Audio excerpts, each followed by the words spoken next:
Hello to everyone. आज मैं आपको एक कॉन्सेप्ट समझाने जा रहा हूँ एपिसोडिक पिवट का टेक्निकल एनालिसिस में। मैं दो real life current situation market situation के एग्जांपल्स के थ्रू ये एग्जांपल आपको समझाऊंगा, जो कि एक अच्छे ट्रेड सेटअप्स बन रहे हैं।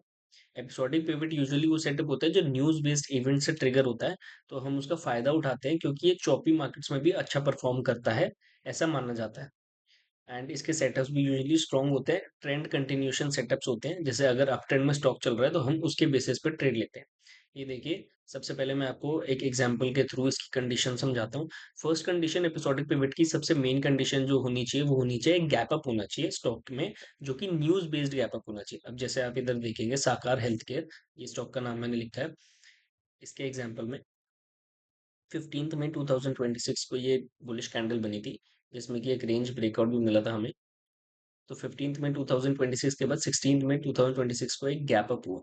ये एक अच्छा बड़ा गैप अप था, 7.29% का, मैंने यहाँ पे मार्क कर रखा है। 7.29% का गैप अप था।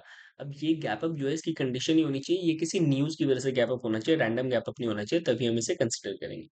सेकंड कंडीशन होनी चाहिए, जो गैप अप हुआ है वो स्ट्रॉन्ग वॉल्यूम्स के द्वारा अकम्पनी किया जाना चाहिए।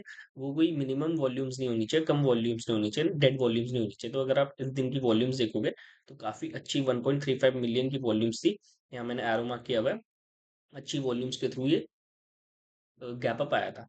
थर्ड कंडीशन हमारी होती है कि ये जो गैप अप हुआ है, ये किसी चीज को लीड करना चाहिए, है तो 52 वीक हाई को या ऑल टाइम हाई को या किसी रेंज ब्रेकआउट को। तो अगर आप साकार हेल्थ केयर के केस में देखोगे तो ये कंटिन्यूसली अपने ऑल टाइम हाईज बना रहा है। यहाँ पे इसने एक रेंज ब्रेकआउट किया था 15 मई 2026 को, उसके बाद इसने इसको भी ब्रेकआउट कर दिया, तो ये एक ऑल टाइम हाई ब्रेकआउट था। तो थर्ड फोर्थ कंडीशन हमारी यहाँ भी फुलफिल हो जाती है। अब जो हमारा ट्रेड सेटअप होता है, इसमें वो क्या होता है कि हमें इसमें ट्रेड कैसे प्लान करना है, जो कि सबसे इंपॉर्टेंट पार्ट है। इसमें क्या होता है, जो गैप अप कैंडल है उसके बाद हमें वेट करना होता है 3-4 दिन का। या तो स्टॉक अपनी बेस बना के रेंज बनाएगा, या स्टॉक कंसोलिडेट करेगा, या स्टॉक बढ़ता चले आएगा।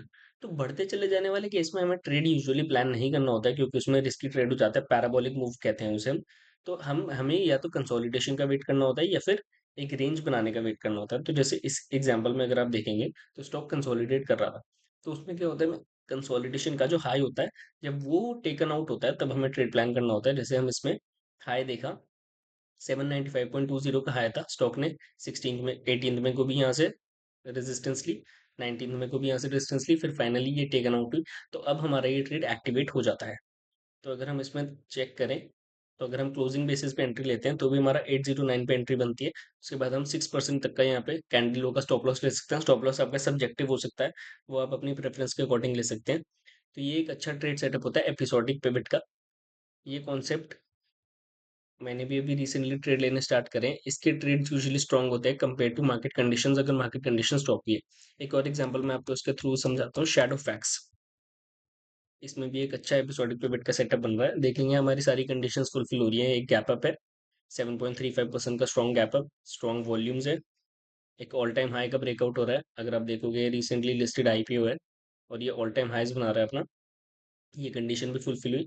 फिर हमारा जो है कंसोलिडेशन, अपने को कंसोलिडेशन मिलती है। ये जो इसका हाई था 197.70, इसके ऊपर हमें क्लोजिंग देखने को मिलती है, तो हम इस पर अपना ट्रेड प्लान कर सकते हैं। तो ये था एक एपिसोडिक पिवट का छोटा सा सेटअप है, बट ये एक स्ट्रॉन्ग सेटअप है। अगर आप इसमें मास्टरी हो जाती है तो आप इसमें अच्छे रिटर्न्स बना सकते हैं। Thank you.